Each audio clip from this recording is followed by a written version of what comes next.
Welcome to Indiana Sports Beat Radio, brought to you by the Hard Truth Distilling Company in Brown County, Indiana. So for the thousands in attendance and the millions watching around the world.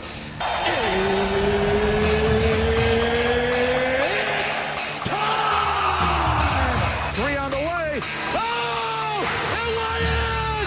It went in! And Indiana wins the ball game! Know your role and shut your mouth, you jabroni! Float game for the win! Ayler's gone. Come on, touchdown, Indy! Woo! I-U! America! They got a football team now! It's pretty simple. I win. Google me. You know that I'm the cream of the crop. Now, from the Hard Truth Studios, here's Jim Coyle. Glad to have you along on this Monday. I hope you had a great and wonderful weekend. Kicking things off with some championship talk. Our friend Greg Rakestraw from the ISC Sports Network, and who handled all of the duties for the ISSA Final Four, is with us to start things off. Greg, how was your weekend, man? My weekend was fantastic. I hope yours was the same. It was, and I got to take in some of the state finals, and man, they were all spectacular. And it's just kind of the way basketball has been this entire year, even with college. We've got the Final Four set there, all four number one seeds. That should be a spectacular Final Four. Indiana's was very spectacular as well. Correct. So it was the closest that the four championship games had been since we went to the class format in 1998. The four games were combined by a combined 19 points. Obviously, the game that most are talking about will be the 4A championship, which I know is near and dear to your heart, with Jeffersonville claiming their first state title in 32 years and their first appearance in 30 years. And they have now ended three of the 8 longest winning streaks in the history of Indiana high school basketball, and 2 of the top 5 as they hand Fischer's their first loss in 44 games, winning the championship in overtime, 67-66 on Saturday night. Yeah, and along with that, I had sent out a tweet right afterwards because I heard Shiron say it, but he said the third. He's actually just the second person to follow Don Carlisle as the person to win a state title as a player and a coach. That's pretty special. It is, and so I will throw a couple of caveats out there, not trying to minimize Shiron's accomplishment in any way, shape, form, or fashion, because it's monumental. But yes, he and Don Carlisle have now done it each in the last 3 years. Pete Turgovich probably needs to be mentioned in that, just because it would have been the same school had it not been for consolidation. He played for East Chicago, Washington. Washington Roosevelt merged to form Central. He was the head coach with Echuan Moore and Angel Garcia. Kawan Short that was on that team when East Chicago Central won it back in 2007. And the other thing that was pointed out to me on Twitter as well, and it's fair to point out too, Damon Bailey won as a player and coach at his alma mater. He was just coaching the girls basketball team when it happened, when he was at Bedford North Lawrence. But still, it is a remarkable accomplishment that Shiron has pulled off. Yeah, and I agree that with Turgovich, then that he should be included. But that made Shiron right. He was correct. He was the third to do it. So, yeah, it is amazing. It's great to see. And if you look at all those people were great competitors, but it's just Shiron's his path is pretty cool to see to come full circle. But all of these teams, Orleans. Man, you get a team like Orleans to win a state title. That's incredibly special. I heard a stat that now the sectional they play in, every team has won a state title. It's nuts. Not every team, but 4 different teams have won a state title from that group. So what we would up here, it's the Hamilton County sectional that has been the toughest sectional, or it has been the one that is like the northeast side of Indianapolis sectional. Where, Cathedral and LN and Warren and North Central have all come out of that group and have won something in the last, 10 to 15 to 20 years. Well, you would say that now about the sectional they are in. So Orleans had not won a sectional I want to say in 10 years, because they are in with Bar Reeve, Lagodi, and North Davies. And if I've got the year right on Lagodi, all of those would have won a state championship in 1A since 2012. And more years than not, the Southern representative in 1A comes from that group of teams. So Tom Bradley is a really good coach. He's won over 400 games. It's just they are in such a competitive group that once you get out of that sectional, you know you've got a good chance. And again, the teams that they beat to get to that point, the fact that they beat Hauser and were down 8 with 3 minutes left to play, and then beat Clay City, who was ranked number 1 in the state, and then beat Clinton Prairie, who was the top-ranked team in the northern half of the bracket, shows you just how difficult the path was and how impressive the job being done was by the Orleans Bulldogs. And just a great Final Four period. The crowd was great. Boy, did it fill in for that 4A, but all day long, you had the 3A as well with that game going down to the wire. Desmond Briscoe trying to lead Attucks to a state championship, but it just wasn't to be on that day. Correct. And South Bend St. Joe is really good. And in most years, they are the easy, clear, hands down favorite in terms of 3A. The only reason that wasn't the case this year was because of the influx of teams from 4A and Attucks being a part of that. Again, South Bend St. Joe were the runners-up last year. Scottsburg played a phenomenal game to beat them in the championship game last year. But Attucks, East Chicago Central, and I referenced those two because they made the semifinals of 3A, but also Cathedral and New Pal, which is the team Attucks beat to get to the championship game. They would have all been, if not state contenders, borderline top 10 teams, if not better, in terms of 4A. But 4A this year shrunk from the top 25% to the top 20%. So you have these handful of really good 4A teams that made their way to 3A, which made the field as competitive as it's ever been in 3A. And a real credit to Eric Gaff and South Bend St. Joe, because they won that game in the 50s. Remember, the week before, they scored 115 and 84 to win their 2 semi-state games. They realized they kind of had to play a completely different type of game to beat Crispus Attucks. They had to sag and really make it a half-court defensive game. And Attucks didn't want to play as fast as South Bend St. Joe, but South Bend St. Joe ultimately won this game because of their half-court defense, which we really haven't said about them all year. But they knew this was the way they had to win, and they went out and got the job done. Great credit to that program. And by the way, Jim, that's the first boys basketball championship for the South Bend area since South Bend Clay won it back in 1994. Yeah, and South Bend St. Joe's had a lot of well-known players. Even you got to go back to the 70s with John Laskowski, Tom Abernathy. But that was the first state title for South Bend St. Joe, who was in the Final Four we talked about last week with Lawrence North and that group there in '89. We were having that conversation. But, yeah, so South Bend St. Joe gets the first state title. Correct. It is their 13th state championship over the course of 9 different sports, but it's the first time they have won one in boys basketball. They made it in the single class days in '93 as well. So again, when Jeffersonville was there, that was the team that Jeff beat in the morning game before they then beat Ben Davis in terms of the championship game. But yes, a great accomplishment for the Huskies. And it was good to see some titles spread around to different places. Speaking of which, you can't get any further than Jeffersonville and South Bend St. Joe. I mean, the top 2 classes split from top to bottom, literally. Well, this is the furthest away that the winners have been from Indianapolis since really 2007. It's the first time there has not been a state champ from Indianapolis or the contiguous counties since 2016. Now, in that year, LaPel won 2A, Liberty Christian won 1A. For those who don't know, Liberty Christian is in the heart of Anderson. And especially LaPel at the time played a largely Indianapolis schedule.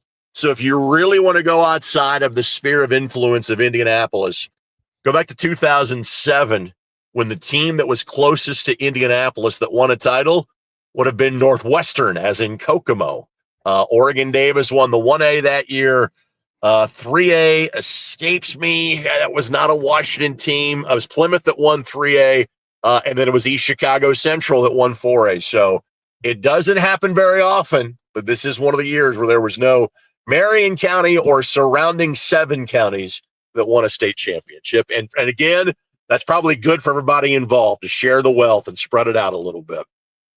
A lot of coaches in attendance this year, which there are always coaches in attendance, but there were some high-profile coaches there. Of course, Chris Collins and his new assistant from Northwestern were there watching Trey Singleton, who from Jeffersonville, who is going to Northwestern. But you also had, I saw AJ Moye, who is always there. Michael Lewis was there, and there, Nick or Micah Shrewsbury, of course, his son Nick almost did. I wouldn't want to say he won the game for South Bend St. Joe, but he had a large hand in towards the end of that win.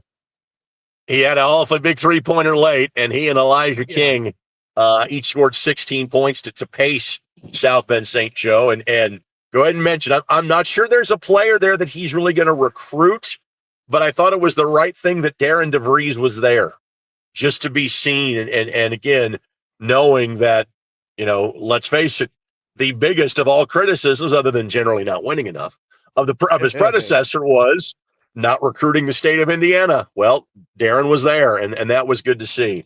You saw a lot of coaches there because that last game was so senior laden and had so many guys that had committed. So Northwestern was there to watch Trey, and Wright State was there to watch PJ Douglas and Michael Cooper, and Miami of Ohio was there to watch Justin Kirby, and the smaller colleges were there to watch their guys on that Taylor team. The 2 highest end recruits that played in the evening session are both sophomores, Jason Gardner Jr., and much like Micah Shrewsbury, Dad was there to watch, who was on the Arizona staff. And you would think if Jason's going to be on the staff at UA, that is where son would go. It's not a guarantee, but you would certainly think that's where he is going. The other guy that I'm curious to see how his recruiting developments is Elijah King, the sophomore for South Bend St. Joe. He finished with 16 points as well, as Chase Knesny, who is their all-time leading scorer, graduates, and he is probably a Mid-American Conference, Missouri Valley Horizon League level recruit, is Chase Knesny. King is going to be a pretty high-end recruit. He's got the physicality to play major college basketball. He's 6'2". Can he be a point guard at that level? Because I think that's what he's going to have to be. And so, does that skill set translate? But yes, it was, hey, I'm going to go make sure my face is shown to support the senior that has gotten here, or that's my kid out there playing, as was the case with Jason Carter and Micah Shrewsbury. And Jim, I thought it was really cool that Ryan Owens from Micah's staff was kind of in the recruit chair on the sideline. Micah was in the dad seat with the other parents. I thought that was really cool to see. Yeah, he for the 4A game, he moved down to the coaches row is what I called it. But yeah, not only that though, for Indiana, there were a couple other people there. One guy was the only person wearing what I'd quote unquote colors, but they were black, but it had an IU on the back, and I took a picture. Everyone kept asking, who is that? I believe that was Nick Norton, who is an assistant coach at West Virginia, expected to be moving on to Indiana, but also another assistant named Drew Adams, currently at Cincinnati, but I don't want to make any predictions, but just saying. You can. It's okay.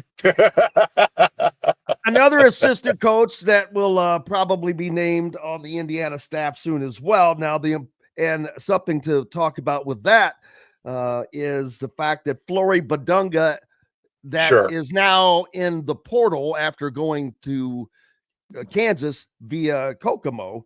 And I think that Drew Adams might have some knowledge about that particular player. Yeah, there's just a little bit of a family tie there. For those who don't know, kind of Flory's relationship with the Adams family. Sorry to make the play on words there for the television classic. But yes, very tied in there.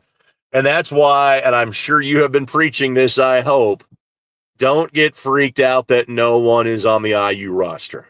Oh, That's simply the way the game is played. You frankly, I'm not sure if you wanted many, if any, guys back from last year's team. You wanted a clean start. And because it is so easy to flip a roster, especially when you can count on one hand, if not two, the programs that will have a bigger budget to pay players than Indiana University will. It's fair to report it. Don't freak out about it. Indiana's going to be just fine. Oh, absolutely. I think that it was 4 weeks between Dusty May's announcement and his first player that he brought on last year.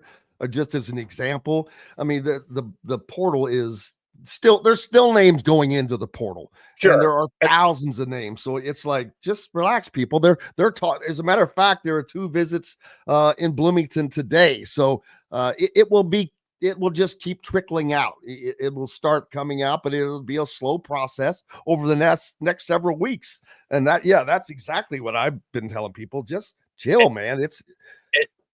And Jim, let me jump in here. Here's the thing, and I learned this from Paul Casaro, obviously a much different level at IU Indy, but because of now, if your roster is bare and you're not working with the kids that are currently on campus, you know what that means? More time that you're out recruiting. More time that you can focus, because even once you get guys to commit, because, we still actually require these guys to go to class and graduate and things like that. Those guys will be, on their current campuses, finishing up classes until they then get in there this summer. So it is, again, in the latest element where this is becoming more and more just like professional sports, which it really is that, consider this the off season and guys are working out on their own, which means this is the time that coaches can be elsewhere, recruiting, connecting, fundraising, etc. It may not be the worst thing in the world for that reason alone. You don't worry about taking care of guys on your own campus, because frankly, your roster isn't there right now. Exactly. What's up next for you, brother? A little bit of a breather. So I shift from the basketball season. I now have a 13-day gap between now and my next basketball game, the HBCA All-Star game, the Southern Indiana All-Star game, which will take place at Columbus North coming up on April the 13th. But it now becomes soccer season for me. So I'm in year 12 as the voice of the Indy 11, playing the USL Championship. I actually missed the home opener on Saturday because of the boys basketball state final. So I'll have that coming up on Saturday night. I'll sprinkle in some college baseball and some college softball. Weather forecast is pretty much like yuck for the entire week. I think I'll get some softball in tomorrow. But as I tell people, I stay busy, but April busy is a whole lot different than March busy and May busy. I will stop and smell that beautiful magnolia tree in the front of my yard for the next couple of days, a little bit more than I normally do. You do it. You deserve it, brother. I appreciate you as always. Take yourself some rest. Rest those vocal cords. Thanks, Jimmy. We'll talk to you next week. Thank you, sir. Greg Rakestraw from the ISB Sports Network joining us here on Indiana Sports Beat Radio. Don Fischer up next. We're back with plenty more on the backside from the Hard Truth Distilling Company Studios. At Ben Davis Chevrolet and Ben Davis Ford in Auburn, we're your one-stop shop for all of your automotive needs. We have the area's best selection of over 300 vehicles, including new cars, trucks, vans, and SUVs. Plus a huge selection of pre-owned vehicles in stock. And if we don't have what you're looking for, we'll find it for you. We also have top-of-the-line service and parts, plus a collision repair center, and we're competitively priced on everything. For sales, service, collision, parts, and more, we do it all. Come see us today or visit us online at bendavischevrolet.com and bendavisford.com. Whether it's a night out with the family, after work with colleagues, or catching the game with friends, Bubba's 33 is the place for you. Bubba's 33 offers a mouthwatering menu of selections that are all made from scratch every day. The portions are big, but the prices are small. And with over 50 big screen TVs, you'll never miss the big game. Bubba's 33, pizza, burgers, beer. If you're looking for a new home in the Indianapolis area, you need Cheryl Sizemore from Brick and Ivy Realty. Cheryl Sizemore has over 2 decades of experience, and that could be the difference in getting the home you want in today's tough housing market. Reach out to Cheryl at CherylSizemoreSells@gmail.com or 317-701-0838. That's 317-701-0838. Let Cheryl Sizemore sell or find your new home today. Located on 325 acres in beautiful Brown County, Indiana, Hard Truth Distilling Company is the biggest and the best craft distillery around. While Hard Truth is already known for producing internationally awarded whiskeys and spirits like Hard Truth's sour mash bourbons, sweet mash, and hard road ryes, as well as their cinnamon vodka and the always popular toasted coconut rum. Hard Truth Distillery offers so much more. With a full-service restaurant, ATV, and distillery tours, as well as live music, you can spend an entire day at Hard Truth Distillery while making your entire family or group happy. And that's the Hard Truth.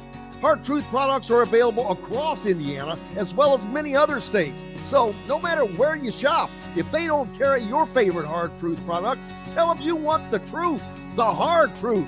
Hard Truth Distilling Company encourages you to enjoy all of their products responsibly and to never drink and drive.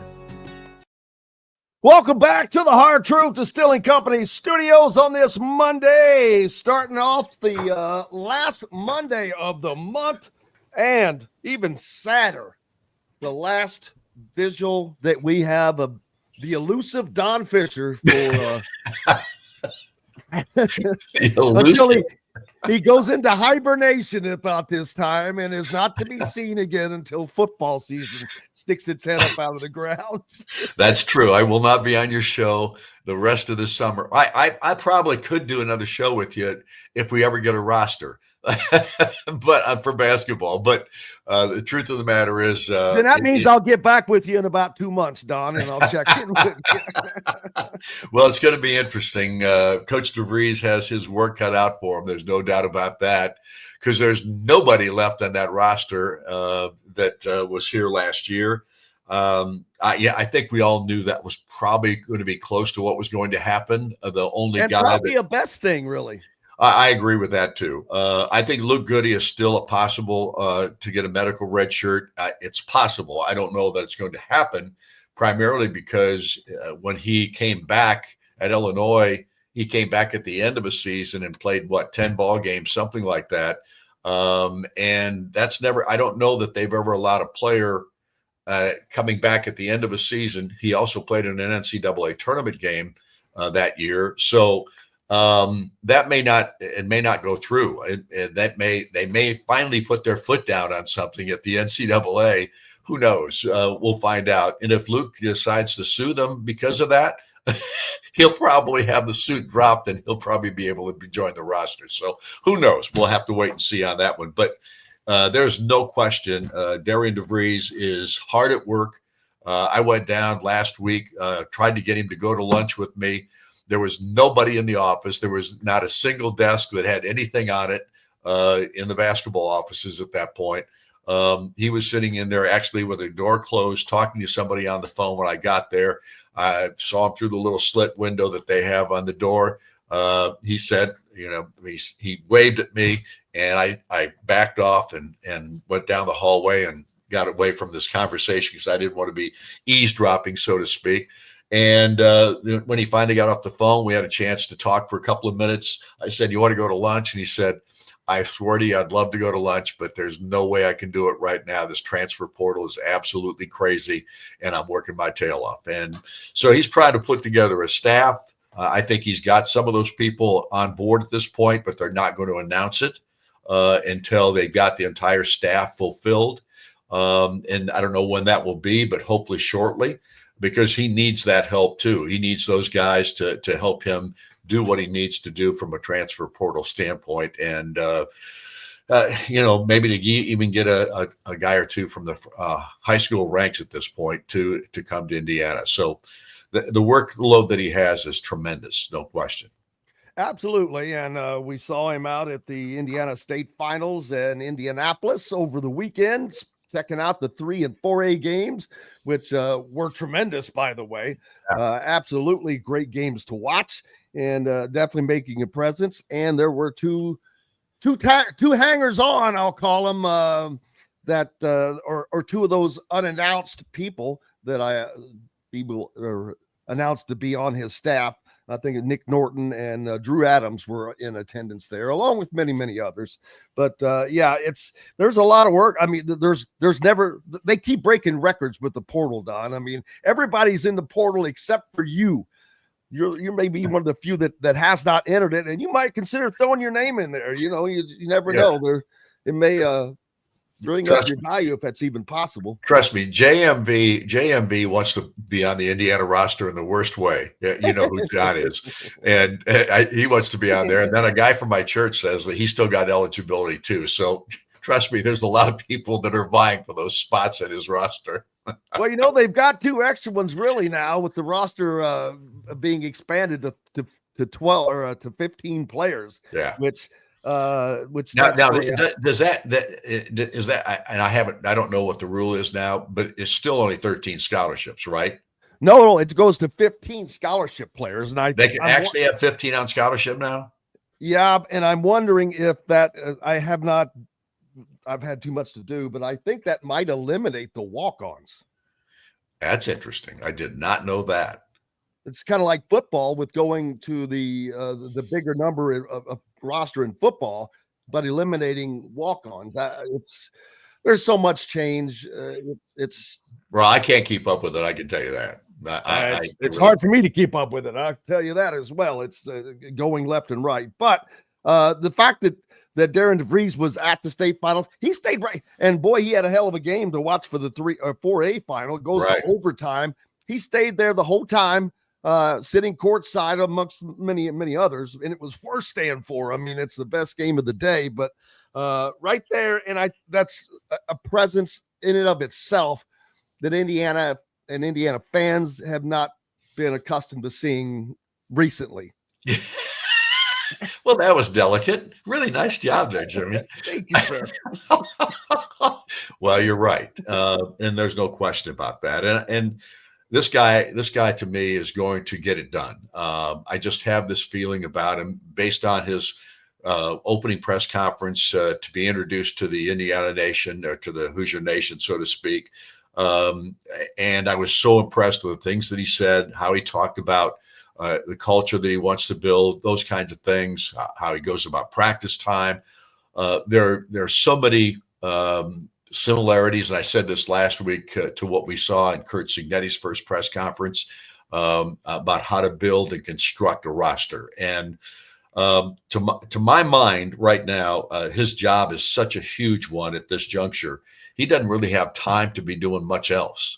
And to make that transition, come up to Indianapolis to watch those ball games on Saturday, that's huge. And it tells everybody that this guy wants to be a part of Indiana University and a part of Indiana basketball.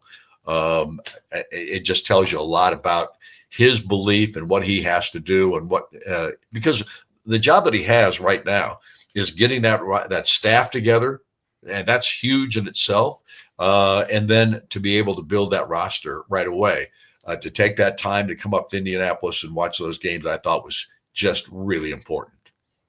Yeah, and it's not that he doesn't have plenty to do, but that is of great importance, because that's a commercial to every single person that's in those stands, and every player and coach in that building, and maintaining the relationships with the high school coaches of great importance. You never know where the next player could be coming from. Yeah, it's going to be the portal, probably 75%, but that 25% is of great importance, because Indiana produces too much elite talent. So you don't want to burn any bridges. Right. Oh, we'll see. It's like I say, I think it's going to be a fun watch. I think if they can put together some kind of a foreign tour, so to speak, I guess that's a possibility. I read that in the HT a couple of days ago. If he's able to put that together as well, to get these guys all on the same page that are coming in as transfer portal players or high school recruits, whatever the case may be, I think those are those are culture building type things that you have to do. And so it'll be interesting to see if they can get that foreign tour type deal done and have guys have a chance to get to know each other and really build that camaraderie, so to speak. Yeah, and I know that they've been to the Bahamas, yada yada. I don't consider that a foreign trip. I mean, Right, I know right. that officially it is now, but I'm thinking, Europe, and has that happened since Bob Knight took the team to in the 80s when they went on that trip? I don't think it. I shouldn't say that it hasn't. I can't recall. I can't remember if Tom Crean ever did that. I don't know if they ever did that with Tim. Well, Tom Crean had to build a roster with walk-ons for the most part when he took over, and so I don't think Indiana ever had a foreign tour, summer tour, or something like that under Crean. I know they didn't do it under Archie.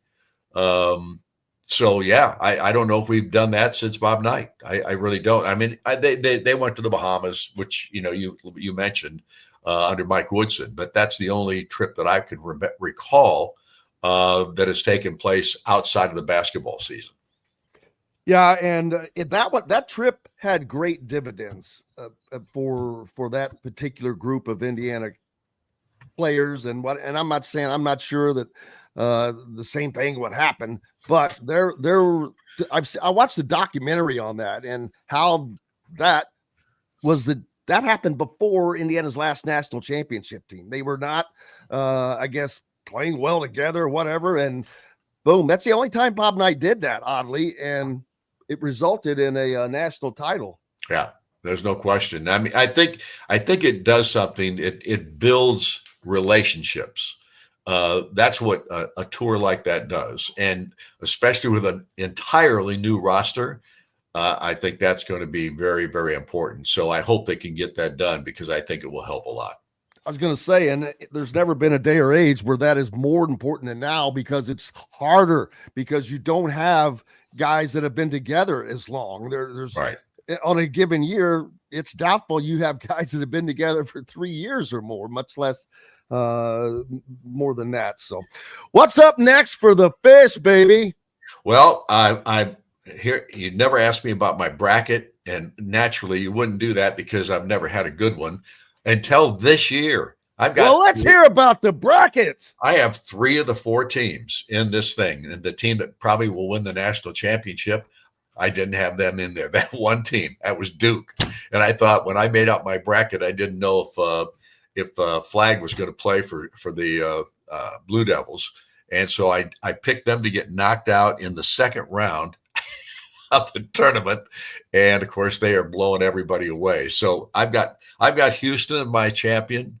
They're playing Florida in the championship game, if I'm calling it correctly. But we'll see. But I've got Houston, Florida, and Auburn as the 3 teams, along with the Duke Blue Devils. I didn't pick them. That's the only team I didn't pick. I am in the same camp, Don. I had Duke getting upset and not being in the Final Four. I had the other 3, and we'll see how that goes. But Duke, I became a Duke believer over the weekend. Oh, me too. Okay. I'm in. I give up, Uncle. I was like, wow. So that's what happens when you play defense against a team like Alabama, who scored 2,000 points in the game before that. Well, it knocked in 25 threes in 51 attempts. That's just unbelievable. But I've got Houston as my champion. I'm despite the fact that people, Hoosier Nation, a lot of the people in the Hoosier Nation don't like Kelvin. I still like Kelvin. I think he's a great basketball coach. And here's the other thing. Bruce Pearl at Auburn has done a phenomenal job. Obviously, they knock out Michigan State and Tom Izzo yesterday. But look, I mean, you know what? This has been a good tournament, and there's a lot of chalk there. But that's going to be more the scenario these days in college basketball because of the transfer portal. It's just going to happen that way. You're going to see very few. I don't say you're not going to see some upsets, but you're not going to see as many upsets in the NCAA tournament as it used to be. No, and I think these teams are actually being seeded more accurately to what they are as well, because Right. you All can the see it a analytics little and bit that kind more. of stuff. Yeah. Yeah. I mean, there's so much involved now, and it's gotten to be such a science, so to speak, in regard to how you evaluate teams. And look, the guys that are doing that for a living, the Ken Palms and the Lenardis and those kinds of people, they know what they're talking about, and they've seen it. And it's not feel anymore. It's more about the analytics and the actual what's going on the floor. Well, absolutely. And enjoy your hibernation period. I hope that they have lights down under the tunnels there so you can see all the golf courses and all of that. But Trust me. Trust me. I've been out there twice already. So I've been on the golf course a couple of times here of late, and that's going to increase as we get forward. It wasn't yesterday. I can guarantee you that. No, it's been some bad weather and those kind of things happen. But from my perspective, I've got a really nice summer coming up here, so I'm looking forward to it. Looking forward to it as well. Oh, you know what? I ought to say. I mean, I've gone to 2 football practices last week too. Well, because unfortunately, I'm not able to get to them because of the timing of them. Well, nothing has changed. The football team. Not a lot going on right now. The football team is looking good. The 2 practices I went to, Kurt Cignetti's practices are so much fun to watch because they literally work their tails off, and there's very little downtime. And primarily it's an opportunity to see these guys, see how talented they are. And I actually think this team, maybe not from a depth standpoint, but from a actual talent perspective, is a better football team than we saw a year ago. I agree. I've said that over and over. I tell people, the record might not match it this year because the schedule is ramped up. But I see a potential 10-2 team if they win one of these tough road games, which I think that they kind of need to do because of the talk last year. But if they can get that done, that will get them back to the CFP. A 10-2 Indiana team, to me, is going to be back in the CFP. 9-3 is the easy middle mark to say, and 8-4 is crazy as this sounds. 8-4 should be the absolute bottom. And I'm that used to be the top. That used to be the top we talk about. That used to be a wish list. No, it's fun. Indiana football is without question the real deal. And I can't wait to see it this fall. Looking forward to it, brother. The great Don Fischer joining us here on Indiana Sports Beat Radio. Enjoy it, brother. We look forward to talking to you again soon. All right. Thanks, Jimmy. See ya. Thank you, sir. We've got to take a break from the Hard Truth Distilling Company studios. Back with it right after this. Located on 325 acres in beautiful Brown County, Indiana, Hard Truth Distilling Company is the biggest and the best craft distillery around. While Hard Truth is already known for producing internationally awarded whiskeys and spirits like Hard Truth Sour Mash Bourbons, Sweet Mash, and Hard Road Ryes, as well as their cinnamon vodka and the always popular Toasted Coconut Rum. Hard Truth Distillery offers so much more. With a full-service restaurant, ATV, and distillery tours, as well as live music, you can spend an entire day at Hard Truth Distillery while making your entire family or group happy. And that's the Hard Truth. Hard Truth products are available across Indiana, as well as many other states. So no matter where you shop, if they don't carry your favorite Hard Truth product, tell them you want the truth, the Hard Truth. Hard Truth Distilling Company encourages you to enjoy all of their products responsibly and to never drink and drive. Ugly Grouper, located on beautiful Anna Marie Island, Florida, is the place to be, and not just because they have unforgettable meals, including locally sourced seafood. The Ugly Grouper has your favorite craft beers and cocktails, along with live music every day. The Ugly Grouper is family-friendly, able to host private parties, and has the biggest grouper you've ever seen. The Ugly Grouper is the place to be on Anna Marie Island, Florida. Tell them Indiana Sports Beat sent you. Go to theUglyGrouper.com for more information. When it comes to apparel and promotions, Freethink has you covered, literally, whether it's 24 or 200 shirts for sports leagues, businesses, or groups. Freethink Apparel and Promotions can also create your very own merchandising store. Freethink Apparel and Promotions did it for Indiana Sports Beat Radio, and they can do it for you. Whether it's screen printing, embroidery, digital printing, promotional products, vehicle wraps, or anything else under the promotional line. See what Freethink Apparel and Promotions can do for you at freethinkapparel.com. At Ben Davis Chevrolet and Ben Davis Ford in Auburn, we're your one-stop shop for all of your automotive needs. We have the area's best selection of over 300 vehicles, including new cars, trucks, vans, and SUVs. Plus a huge selection of pre-owned vehicles in stock. And if we don't have what you're looking for, we'll find it for you. We also have top-of-the-line service and parts, plus a collision repair center, and we're competitively priced on everything. For sales, service, collision, parts, and more, we do it all. Come see us today or visit us online at BenDavisChevrolet.com and BenDavisFord.com. Welcome back to the Hard Truth Distilling Company studios on this Monday. Very glad to have you along with us. As always, grateful and very appreciative. Just finished up with the great Don Fischer and some more Indiana basketball news. And this one is not as enjoyable, I guess. But Zach Osterman, who joins us each week, and of course is the inside or the Indian insider for the Indy Star for IU Sports, has put out a tweet that a representative for longtime IU trainer Tim Garl announced this morning Garl will not be renewed for next season. Garl's last day is Monday. The statement said Scott Dolson informed Garl he wanted a fresh start for IU sports medicine set up inside the program. And of course, this is all tied back to the suit against Dr. Bamba, the long time ago team doctor, back during the Knight era and before and during that time. Of course, there is a class action lawsuit going on involving some former players. I think there are 5 names on it currently. We'll have to follow that and going forward. It's, man, you always hate to see this stuff. And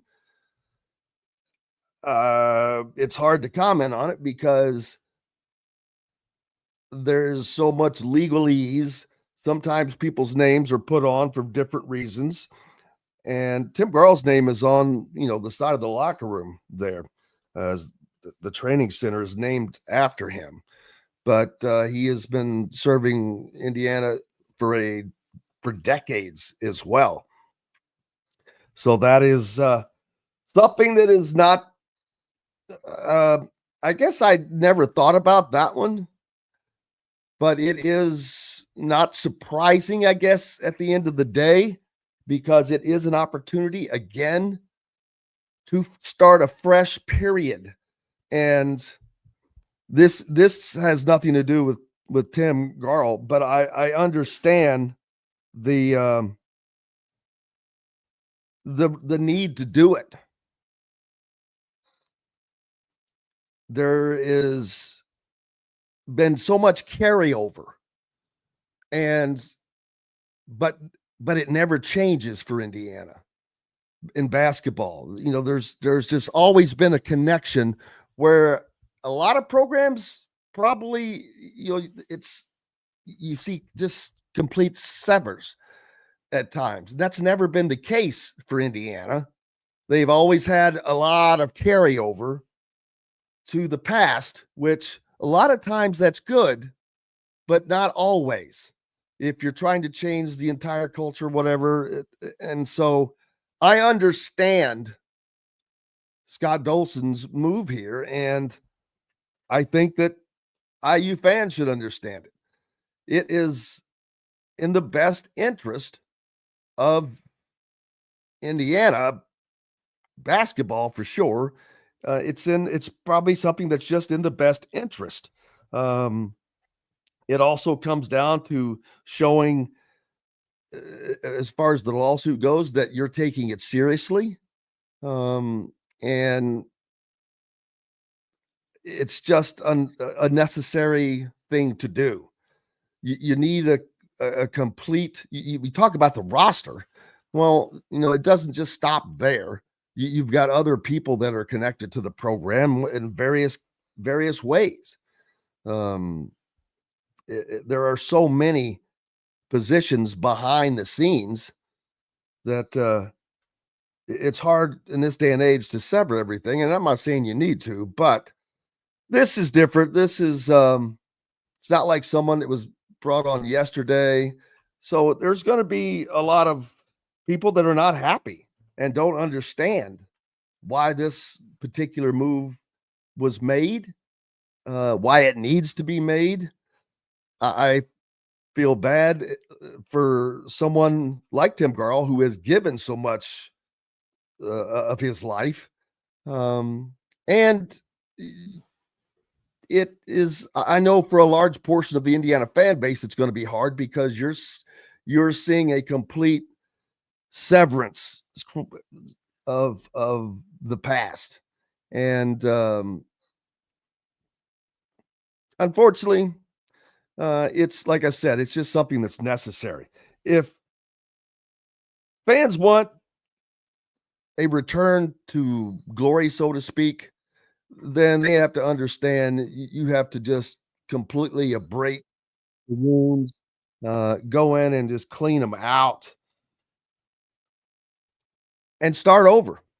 And they are doing that, from players to coaches to personnel, and it will be different, but some similarities. I mean, there's some certain things, the passion, I think fans are going to see a return to the style of basketball that they have wanted to see.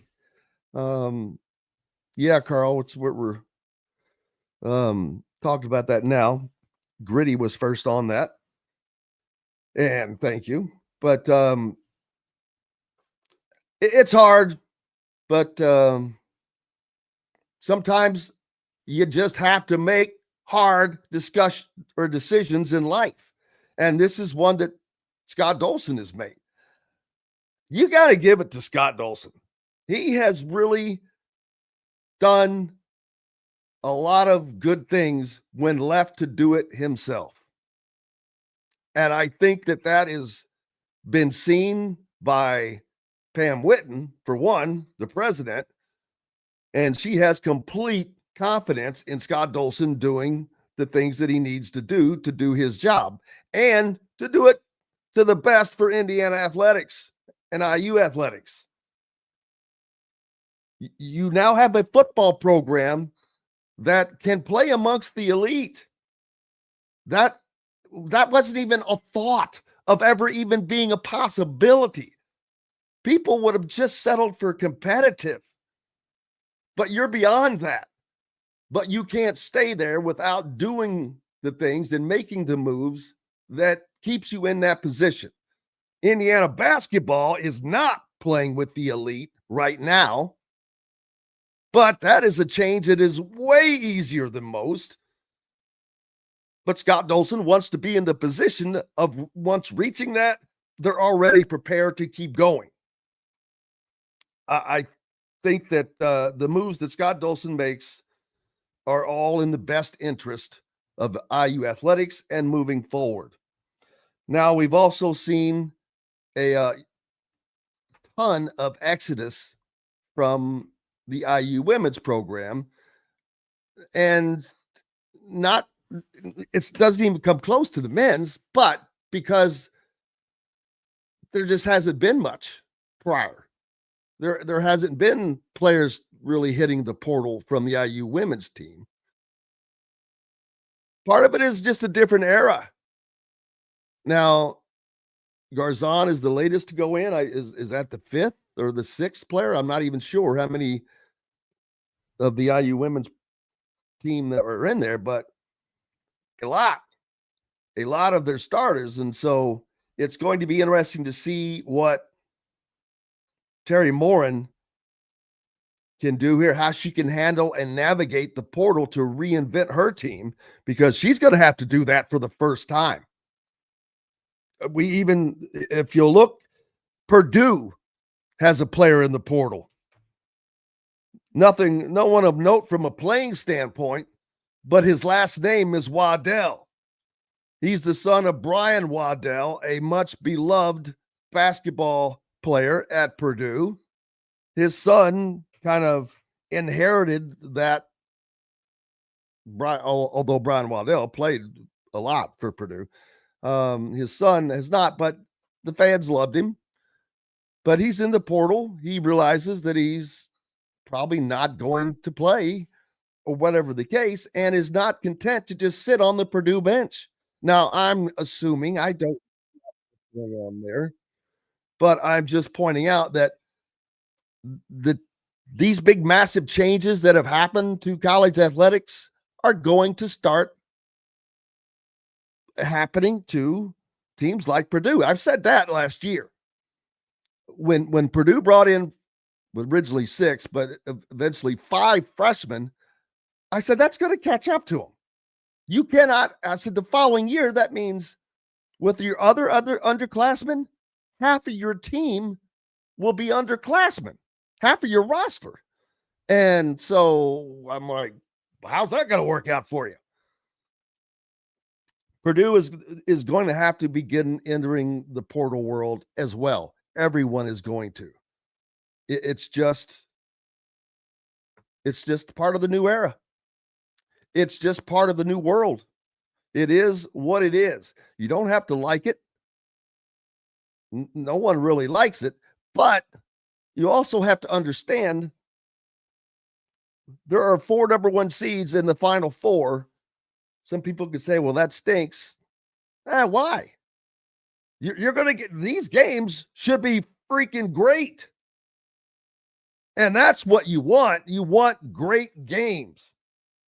Florida, Duke, Auburn, and Houston, the teams that we all thought were probably the 4 best teams in the country, give or take, are there.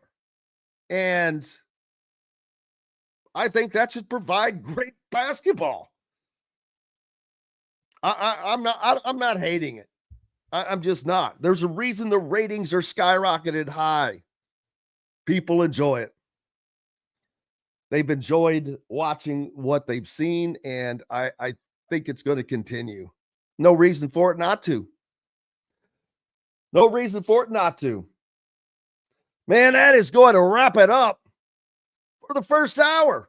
We've got lots more coming up on the backside. We've got to hit a break from the Hard Truth Distilling Company Studios. Located on 325 acres in beautiful Brown County, Indiana, Hard Truth Distilling Company is the biggest and the best craft distillery around. While Hard Truth is already known for producing internationally awarded whiskeys and spirits like Hard Truth's sour mash bourbons, sweet mash, and hard road ryes, as well as their cinnamon vodka and the always popular toasted coconut rum. Hard Truth Distillery offers so much more. With a full-service restaurant, ATV, and distillery tours, as well as live music, you can spend an entire day at Hard Truth Distillery while making your entire family or group happy. And that's the Hard Truth. Hard Truth products are available across Indiana, as well as many other states. So no matter where you shop, if they don't carry your favorite Hard Truth product, tell them you want the truth, the Hard Truth. Hard Truth Distilling Company encourages you to enjoy all of their products responsibly and to never drink and drive. If you're looking for a new home in the Indianapolis area, you need Cheryl Sizemore from Brick and Ivy Realty. Cheryl Sizemore has over 2 decades of experience, and that could be the difference in getting the home you want in today's tough housing market. Reach out to Cheryl at CherylSizemoreSells@gmail.com or 317-701-0838. That's 317-701-0838. Let Cheryl Sizemore sell or find your new home today. Whether it's a night out with the family, after work with colleagues, or catching the game with friends, Bubba's 33 is the place for you.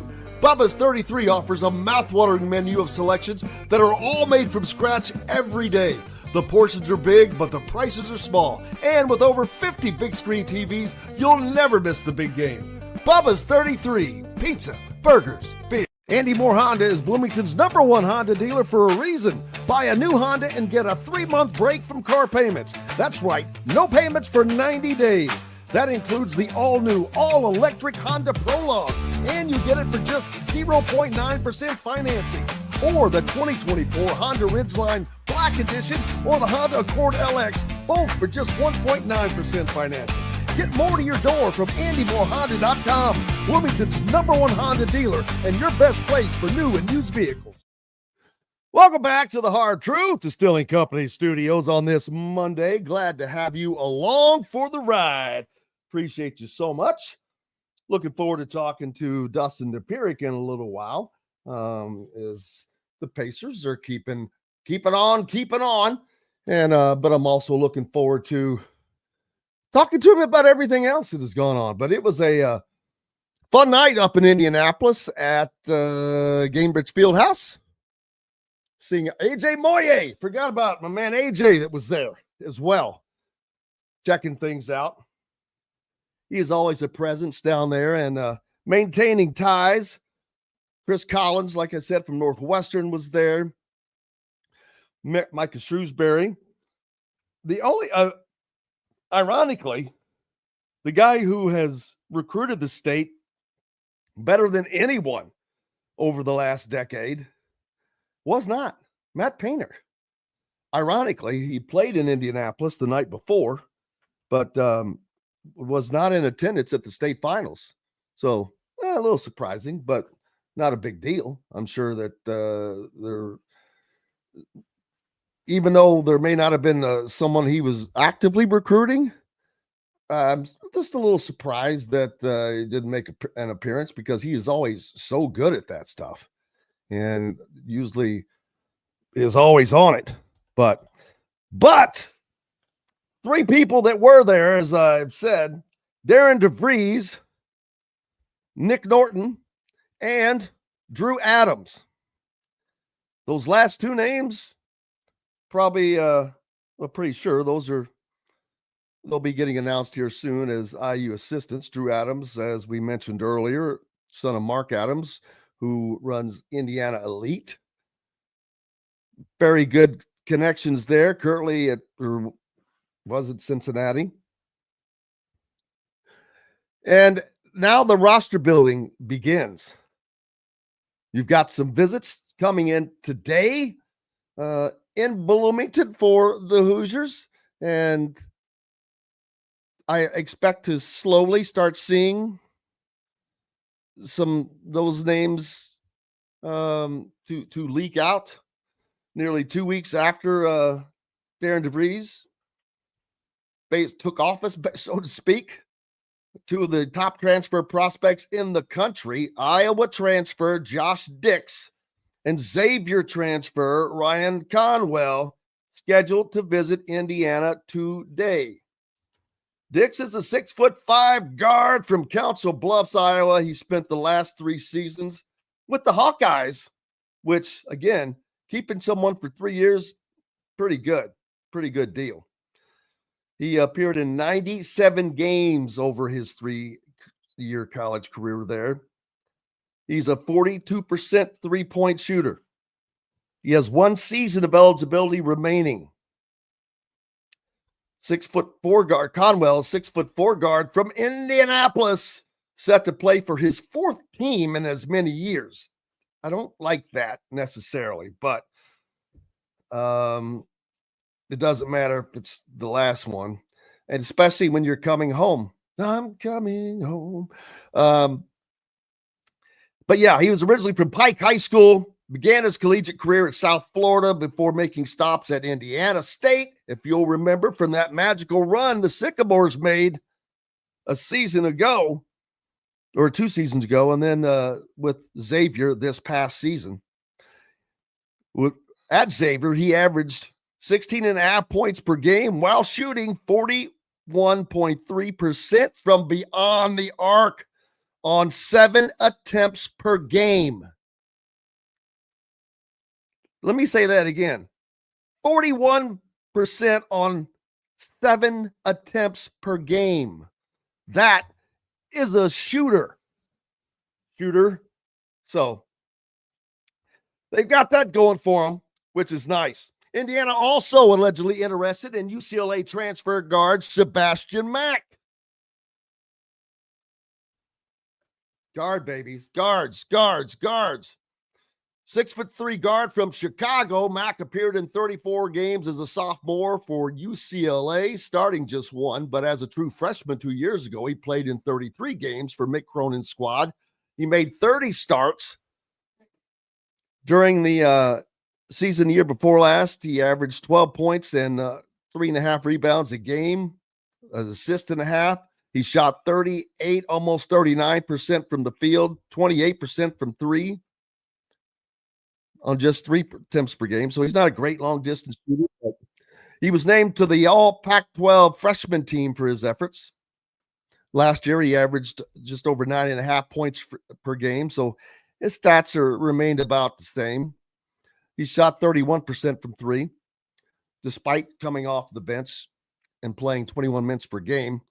His usage rate remained high at 25%. So looking at a lot of different guys.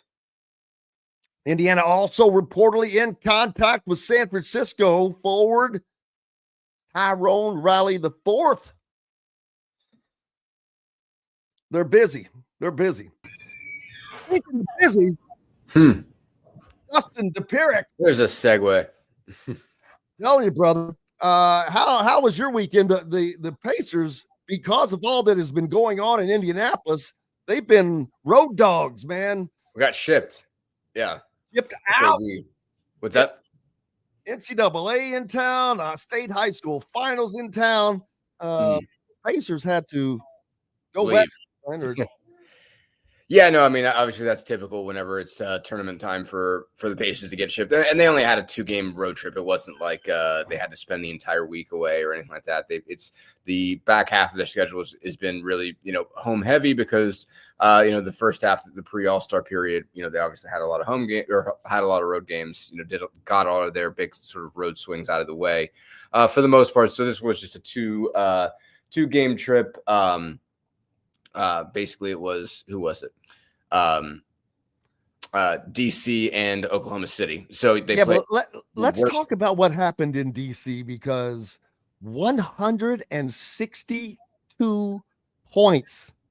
I mean, they did play the worst team in the league. I get it, but not only the worst team in the league, but it's late March, so they're in active tank mode.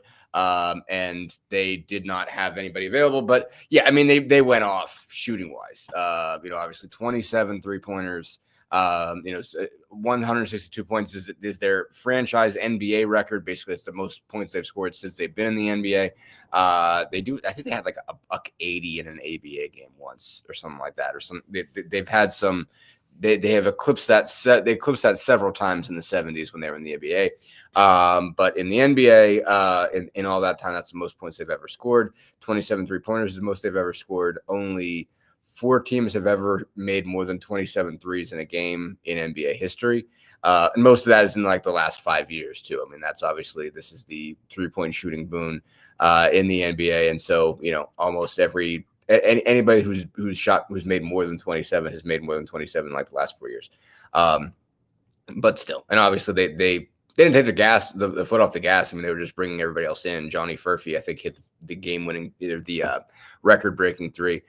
So yeah, they just went off. I mean, obviously they have in their past taken, sometimes messed around with tanking teams or even just teams that were shorthanded. But after getting beat on a buzzer beater by LeBron on Wednesday night, they were like, okay, we're annoyed here. We intend to just beat somebody up, and they just happen to be shooting it really well. Halliburton in particular was really shooting well. I think he was 7 of 10. And basically he gets going early, and then that was sort of the end of it. And just everybody was just splashing threes, and they just went off. Yeah, and that's okay. It's good to get mad. They should have. They let the game against the Lakers slip away, but it's not going to really cost them in the end. Maybe it helps them. Maybe it gives you a refocus. But I'd love to see that fire that they brought after it. Very, 2, 4, 6, 8, 10, 12, 11 games remaining in the regular season. So is that no? No, I think they're down to 9, if I'm not mistaken. Let me double check my math. Pretty sure they're at, let me look here. I think they're 43-31, which that's 74 games. They play 82, so they're down to 8. And they have a 7-game lead on the Hawks at 7. So they're basically 1 game away from clinching a playoff spot, a top 6 spot. 1.5 games up on the Pistons. They were kind of fortunate. The Pistons I don't know if they had a meltdown. I didn't really watch that game, but they got in a brawl last night with Minnesota and ended up losing that game. So they're 1.5 games up on the Pistons. They're 3 games up on the Bucks, who are really fading since the news that Damian Lillard's got a blood clot thrombosis situation. He's out for probably a month. The Bucks are still hopeful that he's going to play again, but if the Bucks continue to play like they're playing, they won't be around long enough for him to get back. So their Pacers are kind of benefiting from that right now, but tracking towards at this point a Pacers-Pistons series that they would host in the first round. They would host 4 out of 7. So I think that maybe as I'm looking at the schedule, it shows 2 games against the Cavs back to back. Close. 2 out of their last 3 are against the Cavs, which is not bad because you're looking at a Cavs team that by that point will probably have clinched the best record in the East and probably will be out of it. Basically won't have the opportunity to clinch the best record in the whole league. So that's a great time to catch the Cavs. They would be in a great spot in that case. Maxine's deciding whether she wants to go outside or not. So I'm just going to sit here at the door for a minute while we have this conversation. But yeah, basically they might catch a Cavs team that's not playing anybody. And so that'd be their best case scenario. So they have a chance to win, grab one of those games. There's a chance it'll mean more to them, more to the Pacers than it does to the Cavs. Also possibility that last game is a game where they've both clinched playoff position and they don't, nobody plays anybody. And so that could just be young guys going at it in that end of the season game. So we can see how that one shakes out.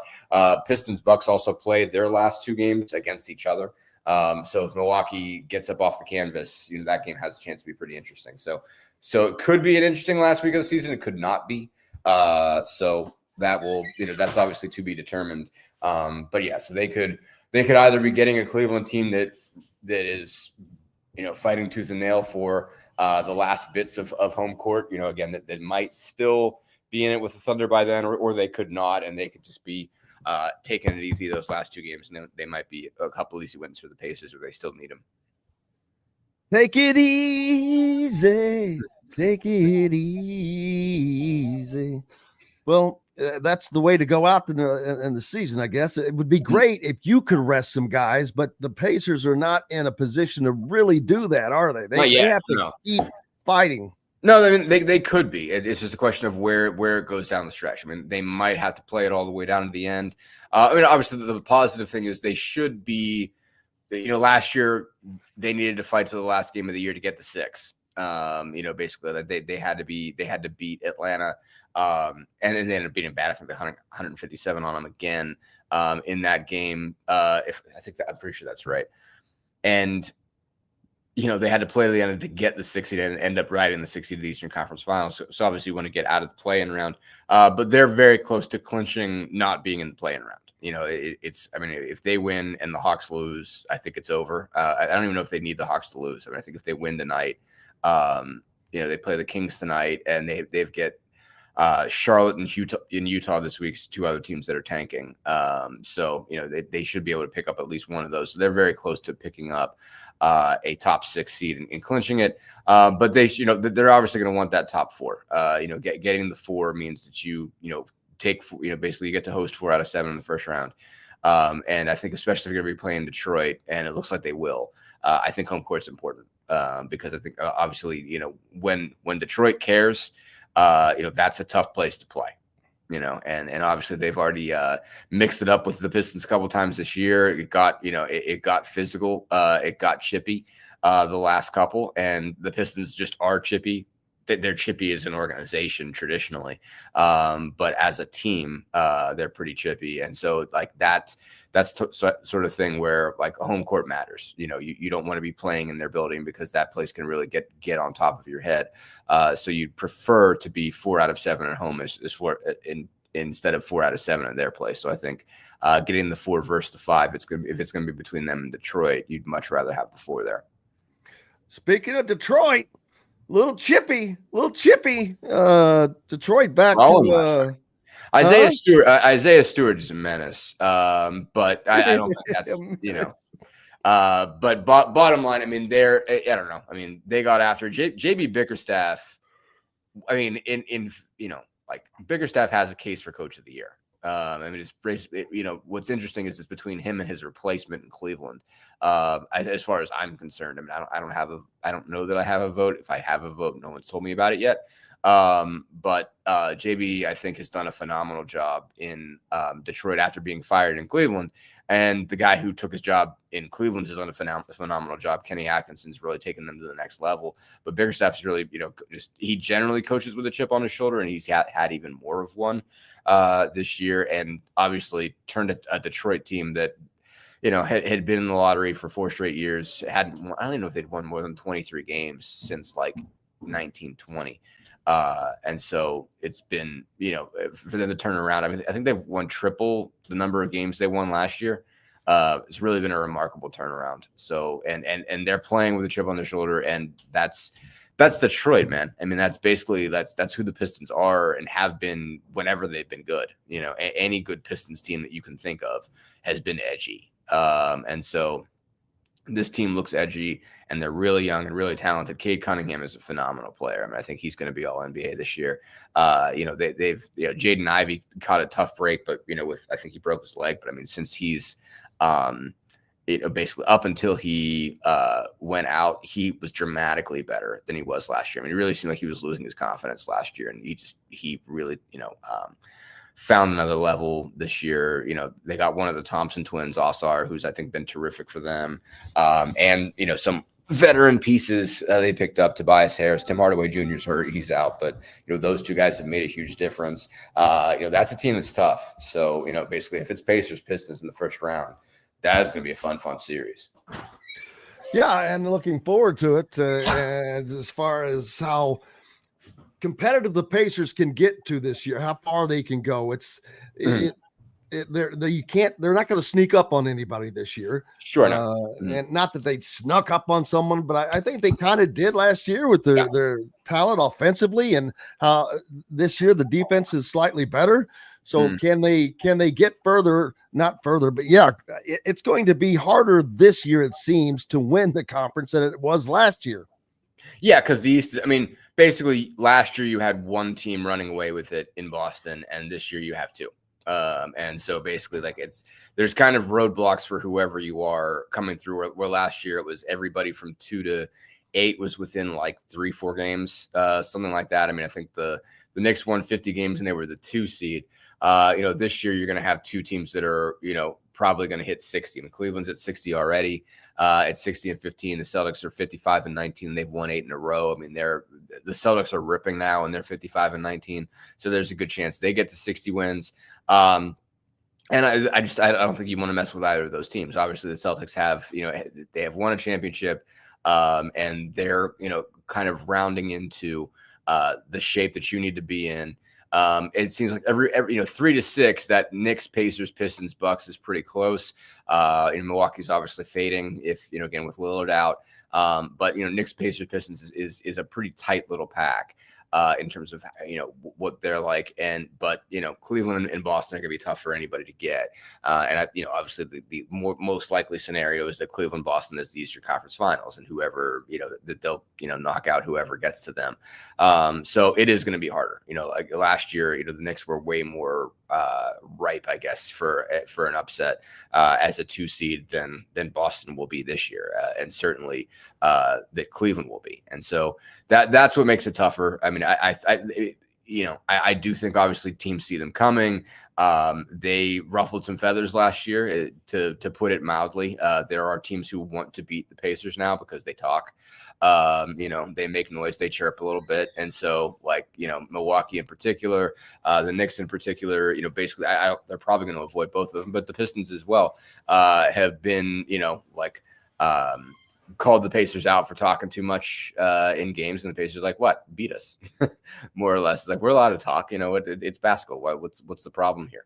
And so it makes for some fiery games and stuff like that. But yeah, I mean, Detroit's going to want to beat them bad. If they get Pistons in the first round, they're going to get a very, very motivated Pistons team. But it'd be the same case if they get the Bucks to the Knicks, and so they'd have to fade to get the Knicks. I think the Knicks are going to end up not cruising, but I think the Knicks are going to get the 3 seed. And so I think it'll probably be Knicks, Bucks, Pacers, Pistons at this point. But if things switched around for whatever reason and they played any one of those teams, it basically all of those teams have been like, we want to beat those guys in some shape or form or another, obviously, because they got the Knicks and the Bucks last year.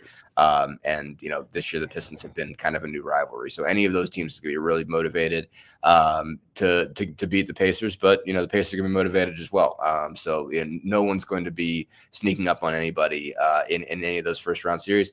But again, whether it's Cleveland or Boston, if they get past the first round, and presumably there's no massive first round upset of Boston or Cleveland, basically whoever comes out of the play-in round would get those two teams. And it would be a shocker if one of those, whether it's Atlanta or Orlando or somebody like that, pulled off a 7-game series win over Cleveland or Boston. I don't think anybody sees that coming. So the more likely scenario is they're looking at, right now the path would be Detroit and then Cleveland. And so Cleveland's not going to be, I mean, they might be beatable on sort of the basis of, nobody necessarily expected them to be the 1 seed this year.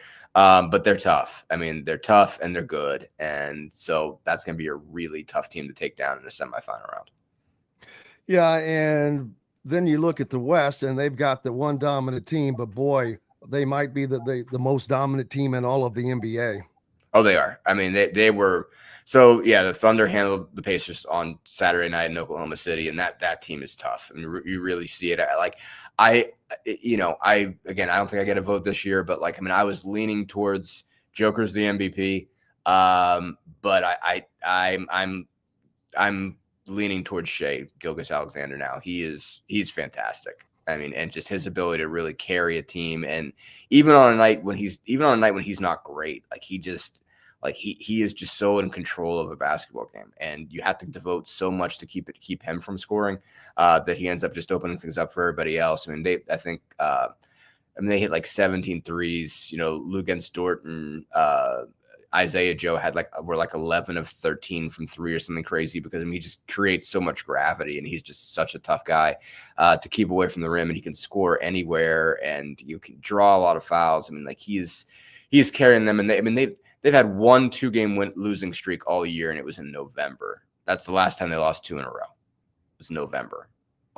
They just, it's 8 in a row, 16 out of 17, and they're just they're defensively built really well. It's super tough to score in them. Lou against Dort is one of the he's basically a linebacker playing basketball, and trying to get around him in the first place is really difficult. But even if they switch off, you've got Kason Wallace is a terrific defender. That each of the Jalen Williamses are tough defenders. Shai is a pretty good defender himself, and he's the guy they hide, and he'd be a really good defensive player on most teams. They've got terrific rim protection. They've got everything you need. I mean, they're young, but they're edgy, and I'd say they're the favorite to win it right now. I really think they have a chance to actually do it. So again, Boston's got the experience, and they're the marquee team, and they've got some really, really good players. But Thunder look terrific. So that's a tough. They're going to be a tough out for everybody. I mean, they're in a similar position, record wise that Boston was last year. They've got a 14-game lead in the West, so they've already wrapped up home court throughout the Western Conference playoffs. They're just trying to wrap up home court in the finals, basically to have the better record than Cleveland, and make sure that they have the finals home court regardless of who they play. But they're in really good shape. So I mean, they look terrific, and the Pacers came out of that one basically like, wow, like they kind of felt like they didn't even play that bad, and like the Thunder still got them by 20. And I mean, Shea was 3 of 11 in the first half and still had 15 points. Just because they found some way. He found some way to just get fouled and, just do what he wanted to do. So, I mean, that's a really, really, really tough team. And I do think at this point, I do think Shea's going to win MVP. Well, his name sure is mentioned a lot. And how long has he been in the league now? Been like, was it 5 or 6 years? I mean, he started in LA. I mean, he's like 26. So I'm trying to think how many. I mean, I've got to look it up. Hey, get out of here. Maxine has complaints and thoughts about where she wants to be today. But yeah, no, I mean, God, I mean, he's obviously one of those guys that went there, had sort of a change of venue, became the guy, and you didn't necessarily know if that was going to be who he was, basically like if he was going to be like the primary scorer on a team. It's like he seemed like he might be a backup point guard or whatever, but I mean, he really took a leap when he got to go to Oklahoma City. He played 1 year with the Clippers, and so this is year 1, 2, 3, 4, 5, 6 with Oklahoma City, and really his entire time there, he's been really, really good, but averaged 23, 24 game in his second year in Oklahoma City. Has been top 5 in the MVP the last 2 years. This is going to be the 3rd straight year he averages 30 points a game, and he's just really taken his game to a different level over the last 3 seasons in Oklahoma City. Yeah, so we'll take a quick break. We've got Mr. Dustin Dopirak with us from the Indy Star. We'll be back with plenty more on the backside from the Hard Truth Distilling Company studios right after these messages.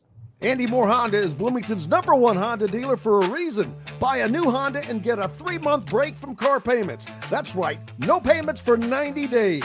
That includes the all-new, all-electric Honda Prologue, and you get it for just 0.9% financing, or the 2024 Honda Ridgeline Black Edition, or the Honda Accord LX, both for just 1.9% financing. Get more to your door from AndyMooreHonda.com, Bloomington's #1 Honda dealer and your best place for new and used vehicles. Ugly Grouper, located on beautiful Anna Maria in Florida, is the place to be, and not just because they have unforgettable meals, including locally sourced seafood. The Ugly Grouper has your favorite craft beers and cocktails, along with live music every day. The Ugly Grouper is family-friendly, able to host private parties, and has the biggest grouper you've ever seen. The Ugly Grouper is the place to be on Anna Maria Island, Florida. Tell them Indiana Sports Beat sent you. Go to theuglygrouper.com for more information. When it comes to apparel and promotions, Freethink has you covered, literally, whether it's 24 or 200 shirts for sports leagues, businesses, or groups. Freethink Apparel and Promotions can also create your very own merchandising store. Freethink Apparel and Promotions did it for Indiana Sports Beat Radio, and they can do it for you. Whether it's screen printing, embroidery, digital printing, promotional products, vehicle wraps, or anything else under the promotional line. See what Freethink Apparel and Promotions can do for you at freethinkapparel.com. Located on 325 acres in beautiful Brown County, Indiana, Hard Truth Distilling Company is the biggest and the best craft distillery around. While Hard Truth is already known for producing internationally awarded whiskeys and spirits like Hard Truth's sour mash bourbons, sweet mash, and hard road rye, as well as their cinnamon vodka and the always popular toasted coconut rum. Hard Truth Distillery offers so much more. With a full-service restaurant, ATV, and distillery tours, as well as live music, you can spend an entire day at Hard Truth Distillery while making your entire family or group happy. And that's the Hard Truth. Hard Truth products are available across Indiana, as well as many other states. So no matter where you shop, if they don't carry your favorite Hard Truth product, tell them you want the truth, the Hard Truth. Hard Truth Distilling Company encourages you to enjoy all of their products responsibly and to never drink and drive. Welcome back to the Hard Truth Distilling Company studios. The great Dustin Dopirak from the Indy Star with us. And Dustin, in college hoops, a lot going on. Of course, we are at the Final Four, and very chalky. Now, not a surprise as all number 1 seeds make the Final Four, but it was going that way anyway, so it wasn't a huge surprise. I thought I had 3 out of the 4. I thought I was not a Duke believer. I am now. I was like I almost sent out a tweet. Oh, okay, I'm a Duke believer. But yeah, that was a kind of wild to watch how they did that. But you've got a great Final Four set, and I'm good with it because I think these should be outstanding games. Yeah. I mean, I think it's odd. I think we get into this discourse about like what's necessary for the NCAA tournament to be good, or like, oh, there has to be this many Cinderellas, or it's got to be this. Like, just let it play out, and it'll be different next year. Like it's like I think there's this new discourse of like there will never be upsets again. We have ended the Cinderella, and college basketball is stuck this particular way. Like, it's a single elimination tournament. Stuff happens. Like, and every once in a while, maybe stuff doesn't happen, and it goes according to form.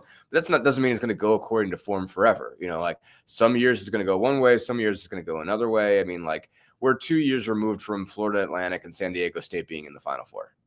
Like, stuff happens. And so this is one of those years where it's like, and it's not bad no matter what it is. I mean, like, some years you have a wild collection of, upsets and, double-digit seeds making the Sweet 16 and maybe even get one in the Final Four. And that's crazy. And that's fun in its own way. And then a year like this is fun in its own way because you have the best teams. And, there have been a lot of years where you've seen a really, really, really good team get beat in the Sweet 16 or the Elite Eight. You don't get to find out what they would be like in a Final Four. And you don't necessarily see kind of the titans of college basketball play. I mean, like, in the tournament, in a single elimination tournament, you sign up for random, and you don't know how it's going to go. Like, best of 7 straighten things out a little bit. Basically, it minimizes the amount of just sort of like chaos theory, and single elimination maximizes it. So it's just like, that's what you sign up for, and it is going to be cool to be like, all right, like, Auburn, Florida, like Duke, Houston, those are gonna be really, really good games. I mean, those 4 teams have been phenomenal all year, and this has also been one of those years where it didn't feel like, oh, there's only 4 teams that are really good, and everybody else is at a distant level.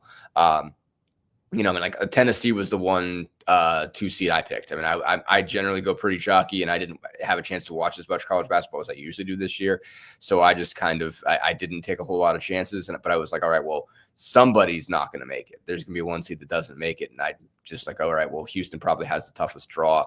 And then they went out there and Tennessee could not make a shot yesterday to save their lives. And so, so there you have it. You have 4 really good, 4 number 1 seeds, and I mean, it's got a chance to be really good. I mean, I've got Duke, Florida in the final, and I think that has a chance to be, that would be a fantastic final. And Duke looks great. Florida looks really good. Auburn looked really solid taking down Michigan State, and Houston is that just tough, nasty Kelvin Sampson defensive team. And so, I'm sure there were people that weren't thrilled to see Kelvin come to Indianapolis and get to a Final Four, but man, those guys just, every team he has can really, really, really guard. And, they did terrific, kept the ball out of the paint, made Tennessee shoot jump shots, and Tennessee didn't make any jump shots. No, and that with Alabama, I kind of knew after they just went nuts. I'm like, that's not going to happen. Not sustainable. No. And I didn't expect them to fall off the planet, but boy, they certainly came crashing back down to earth. Sure did. No, absolutely. That's game I didn't have a chance to watch because that was right lined up with Thunder Pacers on Saturday night. So that game was pretty much over by the time we got done with interviews and stuff like that. But Duke has been the most solid team so far in terms of being able to kind of pull it out. I mean, everybody else has kind of had a little bit more of a scary stretch, I guess, in terms of almost getting beat. But I think they've had some tough ones too. But I mean, they've been really impressive. Cooper Flagg's been fantastic. The other pieces they have, Tyrese Proctor's been good. The other guard is his name is escaping me right now, but that's a solid group of guys. And so like those 4 teams look really, really good, and it's going to be a really fun Final Four. Yeah, and I'm looking forward to it. There's a lot of action going on in the portal over the weekend, the state finals. We had a litany of college coaches there, including Darian DeVries, and two of his soon-to-be announced staffers were with him. So there was just so much going on over the weekend. It was literally a cornucopia of basketball in the state of Indianapolis, which is no surprise, no shocker, but it's always just there's no other town that can do that, man.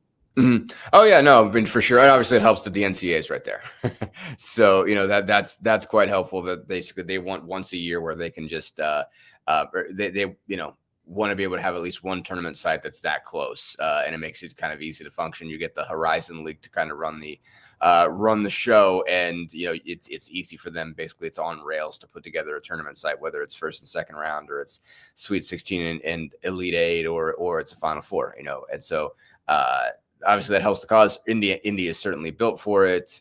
Basically India has spent really the last 50 years building itself towards hosting stuff. I mean, that's basically been the kind of civic goal going back to the 70s, to be a city that hosts things in sports in particular, but everything else. And so they're really well built for it, and obviously just have sort of the basketball DNA of the place, which helps the cause. And so, yeah, they're going to be well built for that. I had some friends in town, basically a group of guys that goes to a different tournament site every year.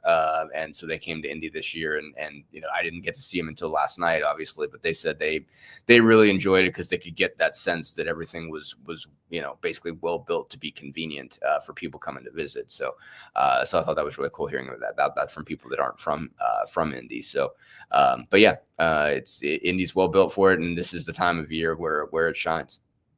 And Darian DeVries, what an introduction to Indiana high school basketball. First of all, I was there, and there were people all the way up to it was not packed, don't get me wrong, but that was because you had 8 different sets of fans in and out of the stadium all day.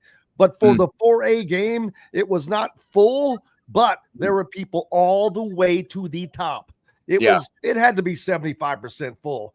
And that's pretty daggone good for 2 teams, which there were probably some holdovers from the first game. Who wouldn't want to see that? But the coaches that were there, it was a who's who in Indiana. Only one that wasn't there that I've mentioned that kind of is weird was Matt Painter, Mr. Indiana recruiter. I'm sure that there was a reason, no one he's recruiting, or they played the night before, who knows. But great weekend, and Indiana getting off to a great start in all of that as well. Speaking of shenanigans, has the call on that, and I just confirmed this, that Stanford has hired former Indianapolis coach Frank Reich to a 1-year deal as interim head coach. And of course, I don't remember his tag, general manager or whatever it is for Stanford football, Andrew Luck. Maybe that's why I've seen the re-emergence of Captain Andrew Luck on Twitter. One of my favorite Twitter accounts of all time. Love that. He has returned. I was like, I thought he had been lost to the annals of time, but he has risen like a phoenix from the ashes.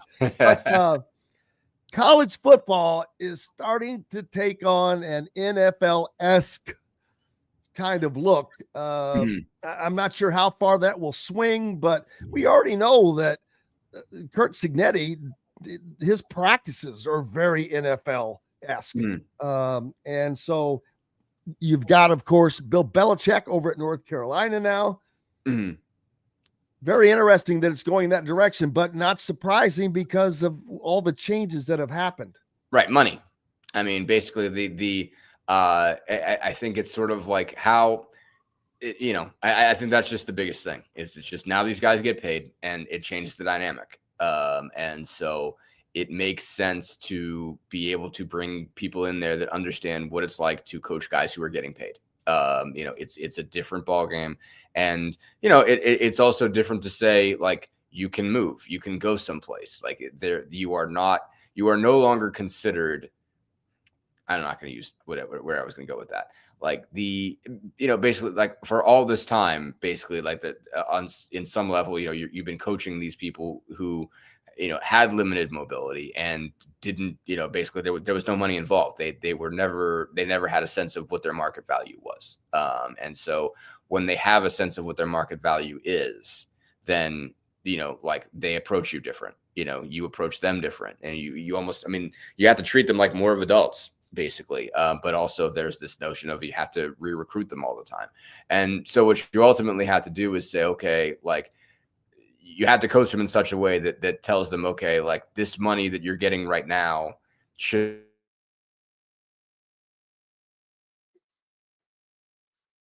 It should. And we lost Dustin there for a second. He'll rejoin us, but there you go. You're back. Am I back?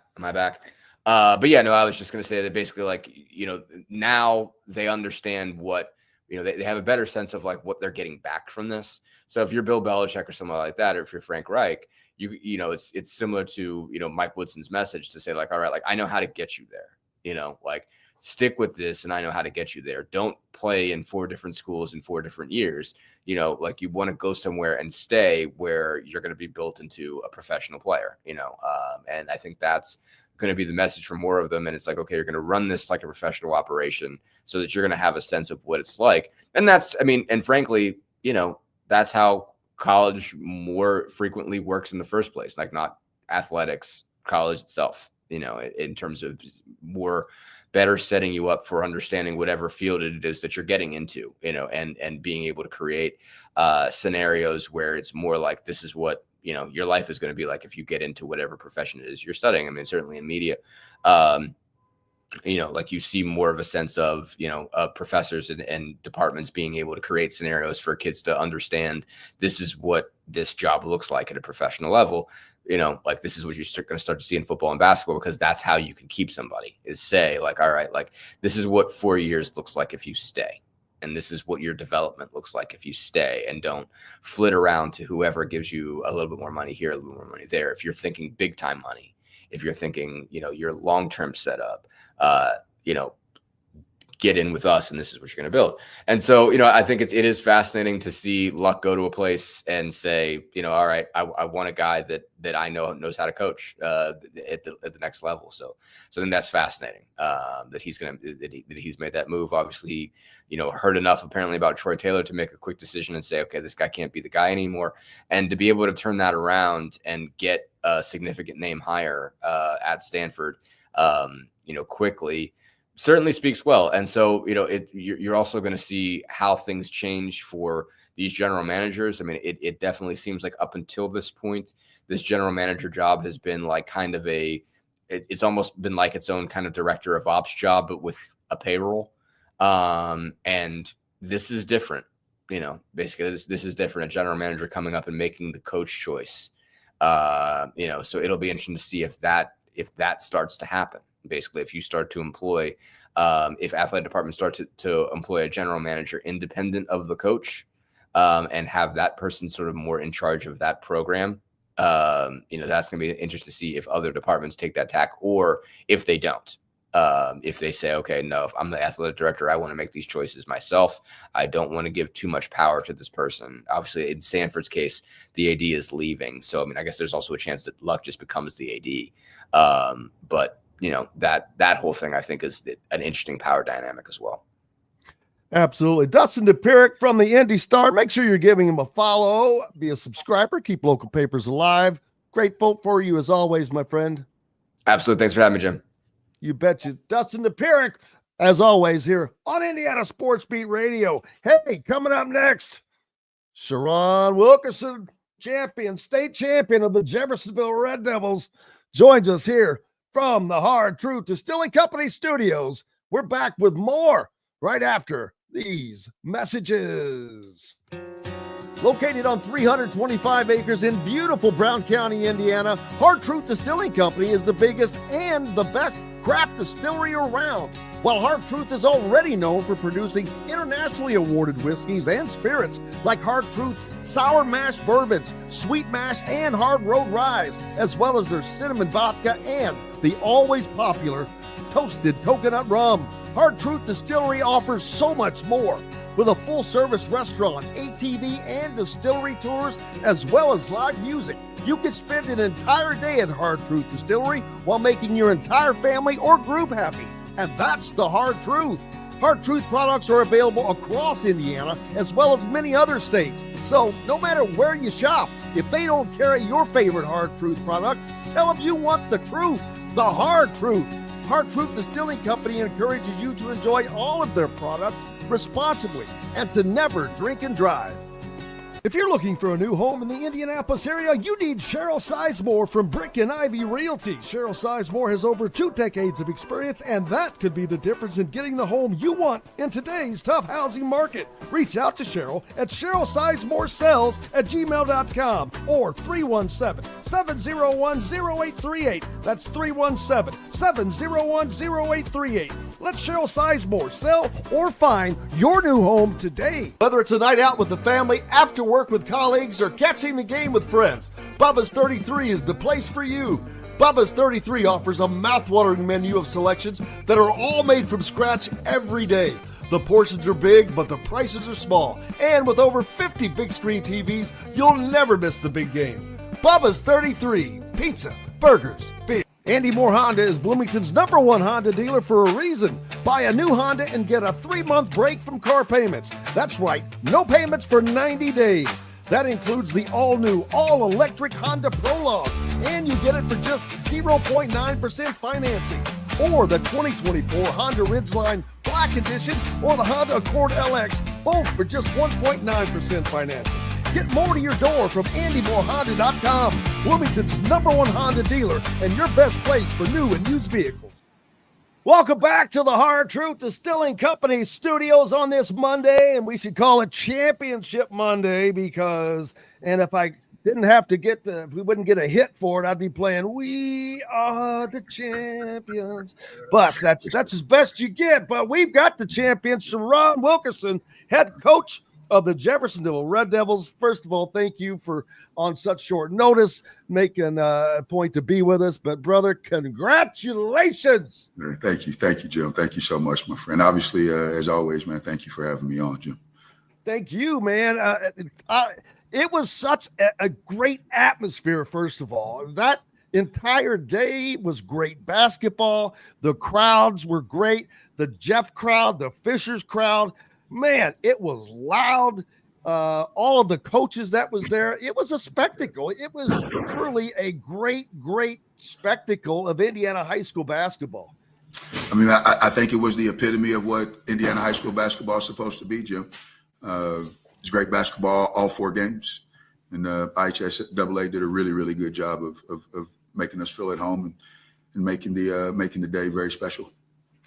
And as good as Jeffersonville was going into that game, as good as you guys have been, you gave you guys a chance of beating Fischer's, not so much because of Jeffersonville, but because of what Fischer's had accomplished before that. They hadn't been beaten since the dawn of time, it seemed like, coming off of a state championship. They were loaded. They got Jason Gardner Jr., John Anthony. Dude is... You know how I described him to somebody? You know those mannequins they use to show you the new sports uniforms? Absolutely, yes, sir. That's what he reminded me. I'm like, God, he looks like a mannequin, an athletic mannequin. That dude is he's going to Stanford to play football, but the most dominant player on the court was without question Trey Singleton, and not that Jeffersonville did it alone at all, but he was the most dominant player on the court that night. Jim, I would tell you, I think that the state of Indiana got to see Trey Singleton in full display. High character young man, good in the classroom, terrific family. But he's a pro, in my humble opinion. And obviously he's got to stay healthy. Got to make sure that he continues to mature in the areas that he's deficient. But by all accounts, Jim, the kid he's special. Well, and there's a lot of specialness going on here, and I know you don't want to make it about yourself, and it's not, but you did something which afterwards you ended up being correct. The Star has you as being the second person to ever win a championship as a coach and a player, and then Greg Rakestraw kind of said, well, there's one caveat. Pete Turgovich, kind of a familiar name to people if you know anything about Indiana high school basketball, but he coached a consolidated school to a state title. But Pete Turgovich, by the way, beat Floyd Central at the Final Four back in 71.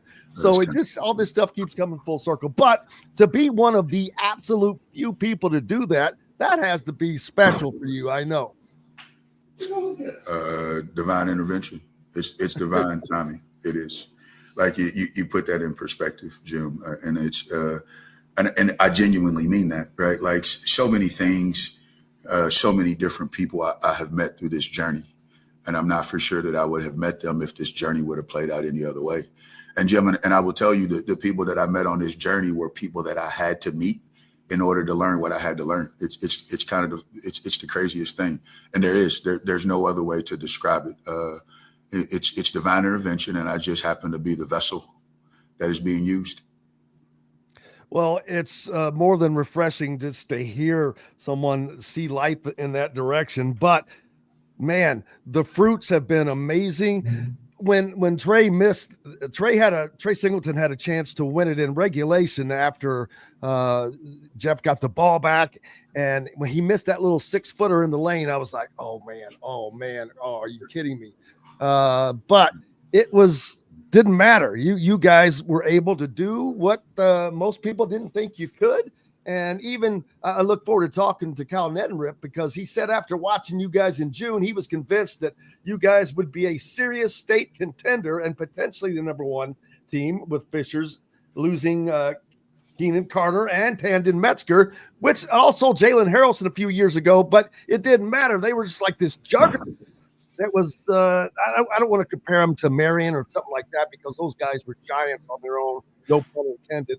But they were you couldn't beat them. They kept finding ways to win, and it looked like when Trey missed that final shot that they had that last gasp breath of air, but it just wasn't to be. Jeffersonville was destined to win this thing. Well, I think you just hit the key word, destiny. And I've told everybody, you have to have some luck. I think you can control the controllables to get yourself there and give yourself an opportunity. But to get it done, to climb the peak of it, you have to have some luck. And we was very lucky last night. I think just remembering off the top of my head, the stat sheet, they had more offensive rebounds than we had total rebounds. And that's one of our point of emphasis, Jim, going into each game. We want to dominate the glass. And we was not able to do that. We was not able to do that in the championship game, and we were still able to come out on the winning end. Yes, you were, and it was awesome to see.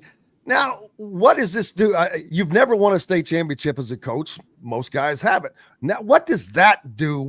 How do you put that into perspective as you have guided these young men? What was the reception like? I was sitting there thinking, man, there's going to be thousands of people in Jeffersonville at 1 a.m. or whatever time you guys get home. So we arrived at the gym right at about 2 a.m. And we got in here, Jim, and it was probably 1,000 people waiting for us. And it was,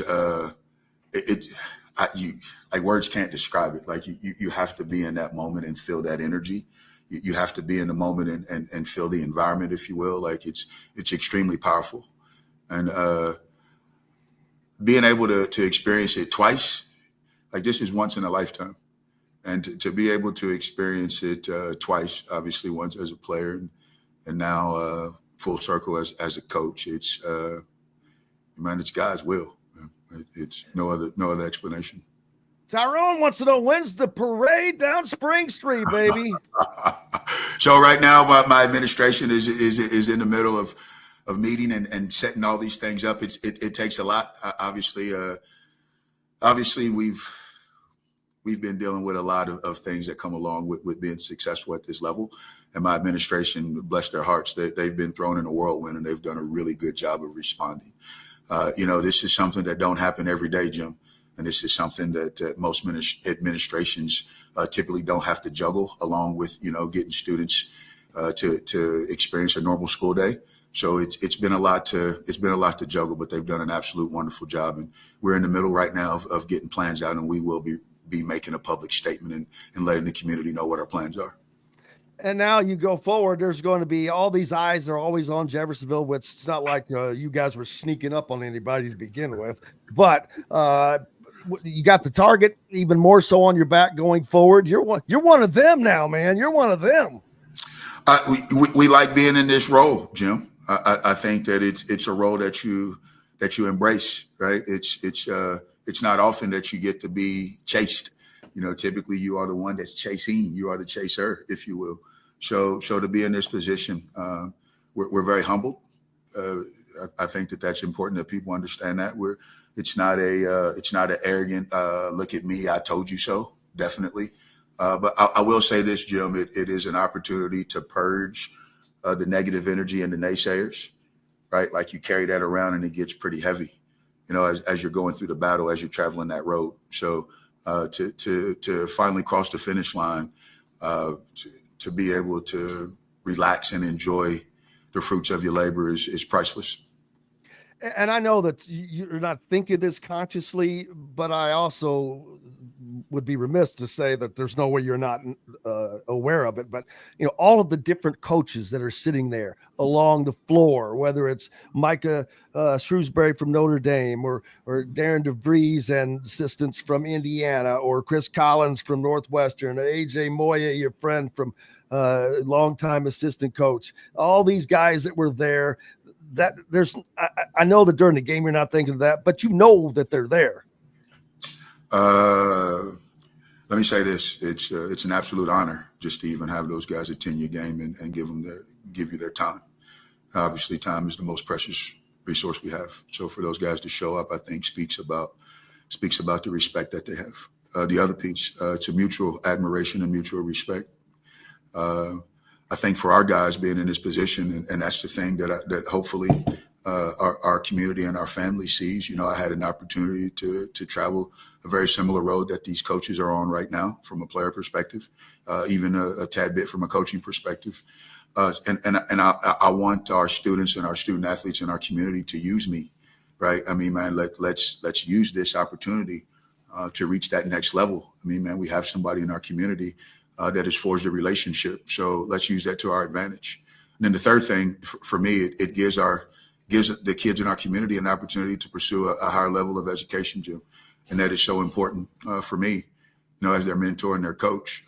Obviously basketball is the tool that brings us together, but that basketball is going to stop dribbling at any time.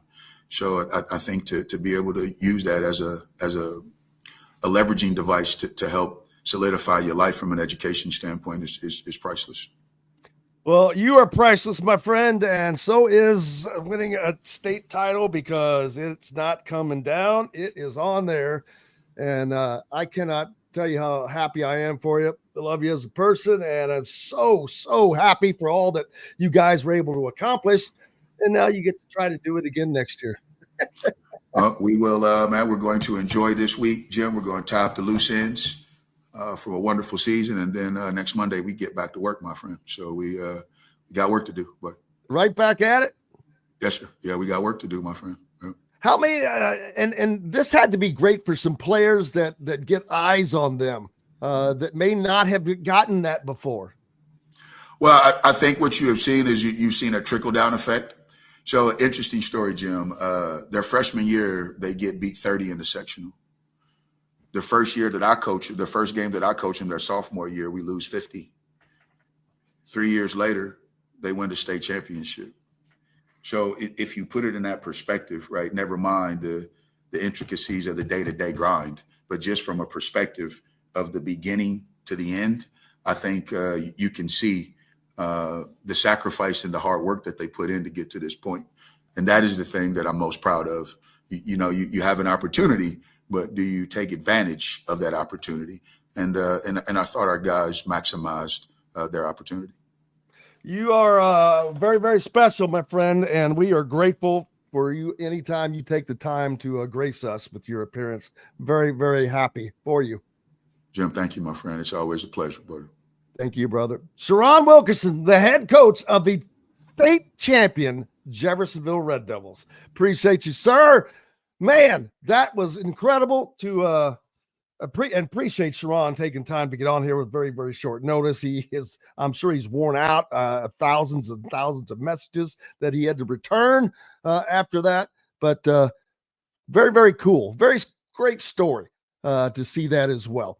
Hey, man, I cannot thank each and every one of you guys enough.